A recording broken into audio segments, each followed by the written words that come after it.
Olá, profissional da área de saúde. Você está envolvido com a acreditação? Está lendo o manual e percebeu que ele não é tão fácil de entender? Ou ainda você é o responsável pela acreditação, ou você é o chefe de um setor e precisa produzir evidências para a auditoria? Você chegou no canal certo. Eu sou o Célio Luiz, trabalho com acreditação há mais de 25 anos, viajo o Brasil inteiro prestando consultoria, mentoria sobre esse tema. Então, se você está com dúvida, aqui nós vamos esclarecer todas as suas dúvidas. Lembrando que nós temos um trabalho bem específico também, se você quiser tirar umas dúvidas específicas, pontuais, nós temos o nosso Tira Dúvidas, que você entra aqui na descrição do vídeo aqui do YouTube, você tem lá o link, você acessa, você encontra a agenda que eu tenho disponível, faz o pagamento e a gente consegue te atender de maneira bem rápida, numa situação bem pontual. Mas se você quiser algo mais complexo, mais profundo, com toda a minha equipe, eu liderando, nós temos também a mentoria. Esta mentoria é um trabalho mais aprofundado, com mais dedicação, mais estruturada, então você também pode contratar a nossa mentoria. Ou ainda, se você quiser algo também para a sua organização, nós temos a consultoria, as palestras, os próprios treinamentos, que nós atendemos o Brasil do Iapoque ao Chuí, pessoal, de norte a sul, de maneira presencial ou à distância. Lembrando também que nós temos o nosso podcast, onde a gente vai gravando os vídeos para vocês, vai lançando eles no YouTube de acordo com o que a gente vai gravando, e quando a gente fecha uma subseção, eu coloco para vocês eles em ordem de acordo com os requisitos. Isso facilita, fica didático e fica bem tranquilo para vocês poderem observar e aprenderem sobre esse tema. Lembro mais uma vez, deixa um like, escreve algum comentário, qualquer coisa, pessoal, qualquer coisa. Se isso está fazendo um bem para vocês, se você já deu like em outros vídeos, deixa um like nesse vídeo aqui, porque é um tempo que a gente se dedica. Preparar os slides, preparar o tempo, editar, isso leva tempo, pode não parecer, mas para gravar 20 minutos, a gente perde bastante tempo, bastante tempo. Então, é uma maneira singela de você nos ajudar, ok? Logo após a vinheta, vamos continuar a interpretação desta subseção, ok?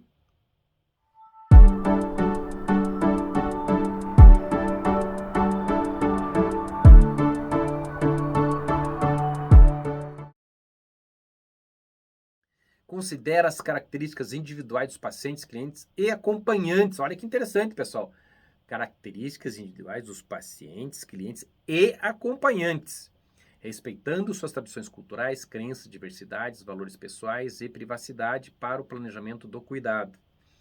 Então, percebem que nós temos um critério específico aqui em relação as características individuais. A própria orientação do manual, ele fala lá, de novo, ele repete praticamente o mesmo termo do requisito, as características individuais dos pacientes e clientes e acompanhante, respeitando o quê? Tradições culturais, crenças, sexualidade, valores pessoais, a privacidade. Percebe? Alguns critérios que nós temos aqui, por exemplo, em crenças. Como é que eu vou fazer isso? Como é que eu vou trabalhar isso? Através dos procedimentos. Significa que determinadas religiões vão ter mais e menos liberdade? Não. Mas sim certas tolerâncias, certas adaptações. Ou seja, você vai considerar isso. Percebe? Você vai sempre considerar e vai sempre procurar atender de acordo com os procedimentos essas tradições culturais dentro das possibilidades do hospital. Lógico, para atender determinadas tradições culturais, desde que não se sobreponha à segurança do hospital, não se sobreponha à melhor técnica, não se sobreponha à vida, não se sobreponha a todo um conjunto ético, moral dentro do hospital. Mas você deve prever um documento para essas situações. Tudo vai depender do perfil do seu hospital. Então, como que você vai fazer isso? É um hospital geral, hospital num grande centro? Atende estrangeiro, não atende estrangeiro, atende diversas religiões, é comum alguém chegar lá e avocar a sua religião, sinalizar a sua religião em relação a exigindo determinado tratamento diferente. Então é importante que você estabeleça esse procedimento. Além disso, pessoal, prever também nome social, o respeito à restrição a procedimentos por motivos religiosos, dentro dos limites legais impostos pela lei e pelo Conselho Regional de Medicina, pelo Conselho Federal de Medicina, pelos conselhos né, de farmácia, de enfermagem, né, respeitada a legislação, e demais situações, né, o desejo pessoal previamente declarado, né, ninguém agora vai ser obrigado a saber isso, tem que estar previamente declarado essas necessidades e a gente vai tentar atender na medida do possível, evidenciando isso através de um procedimento detalhando as ocasiões, os casos que acontecerem. Então, você precisa prever todos os casos, sério, precisa prever todas as religiões do mundo? Não. Você pode prever aquelas que são mais, que vão ter mais impacto dentro da sua instituição, percebe? Então é ter um bom senso, na realidade, assim, de resumo esse item aqui, tendo o bom senso, respeitando aquele ser humano. Dispõe de prontuário com registros multidisciplinares atualizados. A pegadinha aqui, pessoal, é atualizados, tá? Atualizados. Sobre a evolução do paciente cliente, que promova a continuidade da assistência. Basicamente, uma repetição na orientação, e eu chamo a atenção que esse registro atualizado não pode ser aquela unidade de internação que passa-se o turno inteiro fazendo na prancheta e daí no final do turno vai fazer atualizar o sistema lá, o software da unidade do hospital. Então percebe que esse prontuário tem que estar em tempo real, né? Toma muito cuidado, tem locais, tem áreas de saúde que a pessoa, não, depois eu vou lançar no sistema, deixa eu atender todo mundo e depois eu lanço. Ok, tem guardadas as devidas proporções, esse tempo tem que ser oportuno, percebe? Não estou dizendo que você tem que atropelar as coisas e mudar o seu fluxo. O que não pode é você fazer, por exemplo, a administração do medicamento do paciente às 7 horas da manhã e for atualizar isso às 11 horas, 11h30, porque você está sendo de plantão. O que ficou nesse meio tempo, percebe? Então, nós temos que ter bom senso também nesse prontuário. Então, aqui, pessoal, ninguém está falando do SAMI novamente, ninguém vai falar de novo do prontuário, que vocês podem verificar nos vídeos anteriores que eu disponibilizei para vocês. Aqui, a pegadinha é, basicamente, o registro atualizado. É isso que a ONA quer dar uma olhadinha, ela quer verificar justamente esse tipo de situação.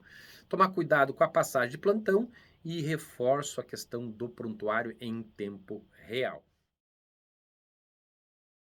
Estabelece, acompanha, avalia, adequa, se necessário, plano terapêutico individualizado, considerando diagnósticos, procedimentos e morbidades. Lógico, pessoal, né? Ele fala que a equipe assistencial estabelece todas as etapas do plano terapêutico, melhor falando. Como é que isso vai evidenciar? Através dos procedimentos, formulários, o plano terapêutico versus o protocolo, pessoal. Eu não preciso inventar moda. O plano terapêutico individualizado está onde? No protocolo. Percebe? Então, o plano é a materialização do protocolo clínico. Não tem segredo. Então, eu vou pegar lá, como é que eu vou auditar isso? Se eu tivesse que auditar lá esse requisito do padrão, eu pegaria o protocolo e avaliaria lá um prontuário, pegaria um prontuário e verificaria assim, espera um pouquinho, lá no protocolo estabeleceu tal conduta. Então, eu consigo verificar se o plano terapêutico está sendo evidenciado. Ou seja, é a manifestação, é como se o protocolo clínico fosse a teoria e o plano terapêutico a prática no dia a dia, a evidência lá no registro, no prontuário, na dispensação farmacêutica, ou seja, o registro, o plano terapêutico é o registro, é a evidência dentro de cada paciente. Por isso que cada paciente, o plano terapêutico, ele pode ser adequado, avaliado. Então eu vou me adequando, por quê? Porque eu tenho que seguir um protocolo. Percebe? Eu tenho um protocolo clínico a ser seguido. Então, esse plano terapêutico ele vai mudando, porque lá no protocolo clínico eu tenho que prever as situações de melhora do paciente ou piora do paciente. Percebe? Quando a gente fala lá dos riscos, da gravidade do paciente. Percebe? Então, por isso que eu falo para vocês, quando eu falei aqui ainda, né, que implantar protocolos clínicos leva 1 ou 2 anos se o teu hospital não tem. Por quê? Porque nós temos que verificar várias nuances. Não faça um protocolo clínico para enxaqueca e pronto. E tá aí, tá pronto. Em 2 páginas eu faço o protocolo, eu referencio com medicina baseada em evidência e acabou. Não, não é bem assim. Há algo mais complexo por trás do protocolo, se você quiser fazer a gestão da qualidade como deve ser feita. Se você realmente quer implantar a ONA do jeito que é para ser feito. Se a sua instituição, se alguém, depende, quer implantar lá a ONA só para cumprir tabela, pessoal, aí quanto mais simples, melhor, lógico, né? E para o avaliador, isso também pode não influenciar tanto. Mas é importante que aqui nos nossos vídeos a gente sempre vai puxar vocês para o Gold Standard, para o padrão ouro, né? Então a dica, né, pessoal, que esses prontuários têm esse plano de condutas definidas, essas metas definidas, essas avaliações, a previsão de alta, percebe? Eu não posso ter um paciente atendendo um paciente, todo mundo atendendo esse paciente, aí o paciente pergunta, quando é que eu vou ter alta? Ah, o senhor tem que falar com o doutor. O doutor sabe, o doutor tem uma previsão, mas a equipe, o plano terapêutico não é do doutor, não é do médico. Embora ele lidere todo esse processo. O plano terapêutico é da equipe multidisciplinar, a equipe assistencial. Olha que a equipe é assistencial. Então, eu tenho que definir, na hora que eu interno um paciente, eu tenho que estabelecer metas. Quando que eu vou te dar alta? Qual que é a expectativa de dar alta? Então, a gente tem que parar. Muitos profissionais têm, mas eu não vou explicar para o paciente, porque depois leva mais tempo, ele vai me cobrar. Pessoal, faz parte do processo. Quanto mais transparente, melhor. É assim que se preza, é assim que se necessita, é assim que se exige-se, né? Assim, melhor falando, é assim que a gente deve exigir de um bom profissional da área de saúde, ou seja, ter a qualidade que o paciente merece. Estabelece plano interdisciplinar da assistência com base no plano terapêutico definido, considerando o grau de complexidade e dependência. Pessoal, aqui nós estamos falando do plano interdisciplinar da assistência, algo um pouco mais complexo, um pouco mais elaborado. E, basicamente, o que é a orientação do manual? A equipe assistencial estabelece todas as etapas do plano de cuidado, né? O plano interdisciplinar de assistência. Como é que nós vamos evidenciar isso para o avaliador? Através dos procedimentos que regulamentam isso, que normatizam isso, se eventualmente você tiver algum formulário, algum fluxo que determina esse plano, mas basicamente é o plano interdisciplinar da assistência.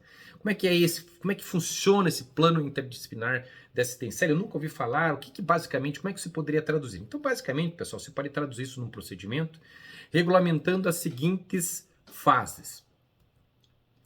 Por exemplo, que deve ser feito por uma equipe multidisciplinar, ou seja, com a participação de, por exemplo, médicos, enfermeiros, psicólogos, fisioterapeutas, nutricionistas, assistentes sociais, farmacêuticos, ou seja, você pode envolver várias pessoas nessa equipe multidisciplinar. Ela deve sempre primar pelo quê? Pela avaliação integral desse paciente, ou seja, o plano ele começa com uma avaliação muito abrangente desse paciente, porque às vezes ele vai ter necessidade de aspectos sociais, aspectos psicológicos, nutricionais, ou seja, uma avaliação multidisciplinar desse processo. Ela precisa estar toda dentro de um documento? Não, ela precisa estar organizada. Por quê? Porque nós temos objetivos comuns. Então, dentro ali desse plano interdisciplinar de assistência, nós vamos ter objetivos comuns que precisam estar correlacionados na equipe, ou seja, todo esse cabedal de informações tem que estar bem coordenado, ou seja, o plano de cuidado ele tem que estar coordenado, ou seja, esse plano ele detalha as responsabilidades e intervenções de cada membro da equipe, ou seja, o que o médico vai fazer dentro do cuidado desse paciente, o que o enfermeiro vai fazer, eventualmente o papel do psicólogo, do fisioterapeuta, eventualmente se eu tiver a participação de um nutricionista clínico, se eu tiver a farmácia clínica, se eu tiver assistência social numa necessidade, ou seja, é um plano coordenado. Então eu vou redigir um documento que vai estabelecendo como é que vai funcionar essas situações. Além disso, pessoal, o que é importante? A comunicação e a coordenação desse plano multidisciplinar. Ou seja, com reuniões regulares ou uma comunicação contínua. Então, eu não tenho condições de reunir um médico, farmacêutico, assistente social e psicólogo. Ok, é muito difícil isso na prática do dia a dia. Mas eu posso ter um fluxo de comunicação contínua com esses membros. Ou seja, o que é o norte para esse paciente? O que ele deve ser submetido? E aqui as comunicações contínuas, onde é que eu vou registrar isso? No prontuário, né, pessoal? Lembrar também da participação do paciente e da família nesse plano interdisciplinar. A ONA gosta muito de observar isso. Então, tanto o paciente quanto os seus familiares devem ser frequentemente envolvidos nesse planejamento e na tomada de decisões. Porque ele faz parte, né? O paciente ele é parte integrante, a parte importante ou a mais importante desse processo.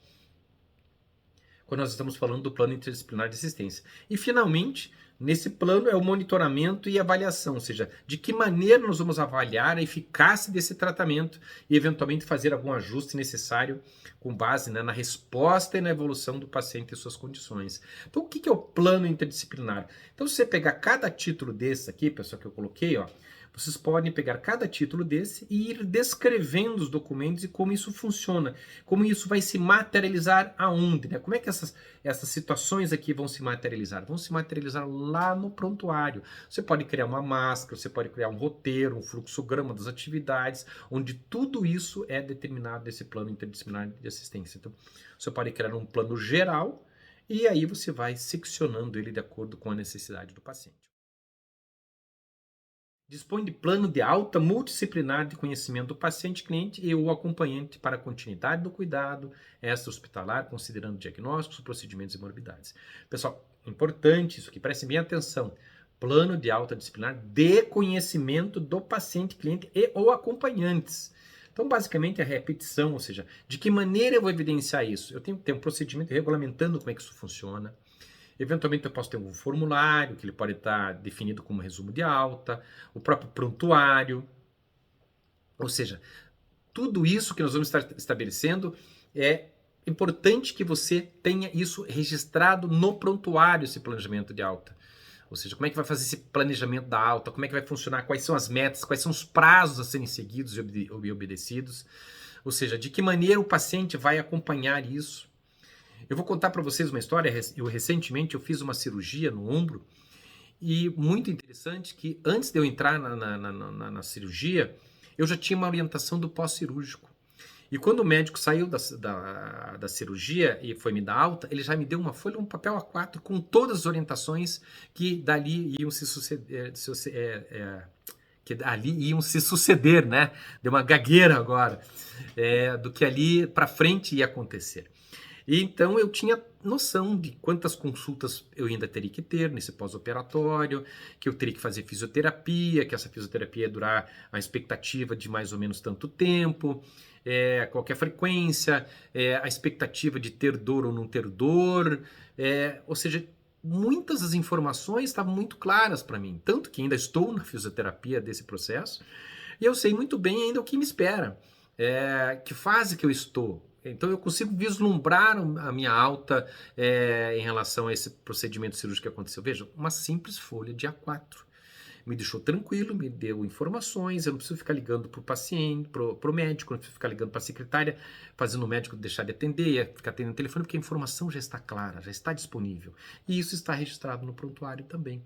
Então fica muito claro essas informações, pessoal, quando eu trabalho de maneira transparente e entregando para o paciente. Ah, Marcelo, as coisas podem mudar de acordo com a evolução do paciente. Ok, mas a linha principal da informação já está ali adotada e clara para o paciente. Cumpre o protocolo multidisciplinar para segurança na cadeia medicamentosa. Pessoal, lógico, a unidade de internação ela adere ao protocolo de segurança da cadeia medicamentosa. Lógico, não existe nenhuma área do hospital, da sua clínica, que não vá seguir o protocolo multidisciplinar. Isso é quase um pleonasmo, né? Ou seja, é evidente que todos têm que seguir o protocolo de segurança medicamentosa. De novo, qual é o protocolo? Você vai traduzir qual que é o protocolo de segurança medicamentosa, quais são os formulários, principalmente os fluxos. Dentro disso, lógico, dentro dessa cadeia de segurança, né, ou da segurança na cadeia medicamentosa, o controle desses medicamentos, quer sejam de alta vigilância, quer sejam os medicamentos controlados, os aspectos de recebimento e armazenamento, o controle de estoque desses medicamentos, o carrinho de emergência, a amostra grátis e doações, ou seja, de que maneira que você cuida da segurança da cadeia medicamentosa em relação aos medicamentos. Tudo isso você vai procedimentar, ou seja, de que maneira é feito o controle, de que maneira é feita a dispensação, principalmente em relação aos de alta vigilância controlados, de que maneira é feito o recebimento, o armazenamento, o controle de estoque e o carrinho de emergência e principalmente em muitos hospitais o controle desses medicamentos de amostra grátis e doações. Lembro mais uma vez, não adianta eu ter procedimento se eu não treinar. E aqui bacana também, uma dica importante, você fazer auditorias. Aí o pessoal da auditoria interna faz esse tipo de trabalho para evidenciar isso e prover evidências para uma eventual auditoria. Vamos para o próximo requisito? Promove o envolvimento do paciente-cliente e o acompanhante a respeito dos seus procedimentos, riscos e planos terapêuticos. Lógico, a equipe multidisciplinar deve compartilhar as decisões importantes com o paciente.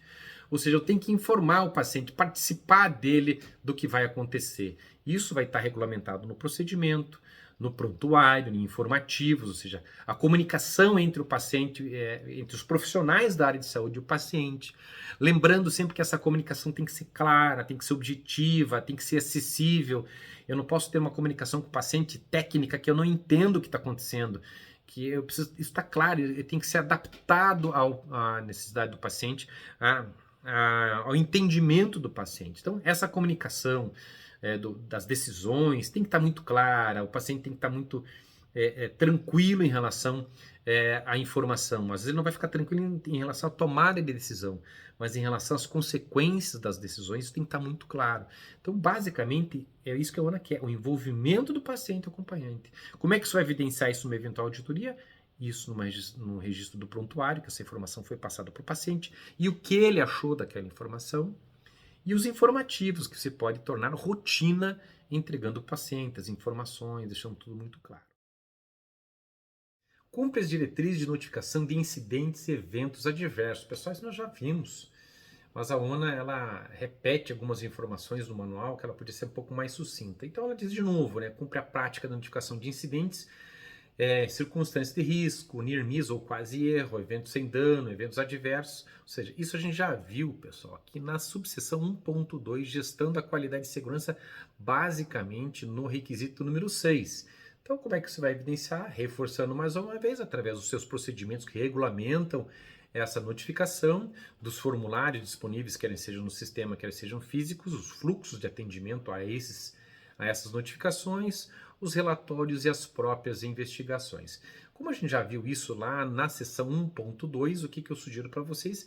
Que você aqui no próprio vídeo do YouTube, você clica lá no hiperlink, você vai cair lá na seção 1.2, no capítulo destinado ao requisito número 6, você consegue entrar lá e tirar essa dúvida bem específica. Finalizando mais um grupo de requisitos, lembro para você deixar um like, um comentário, clicar aí no sininho e fique mais atento, porque nós vamos ter mais vídeos na sequência. Até a próxima!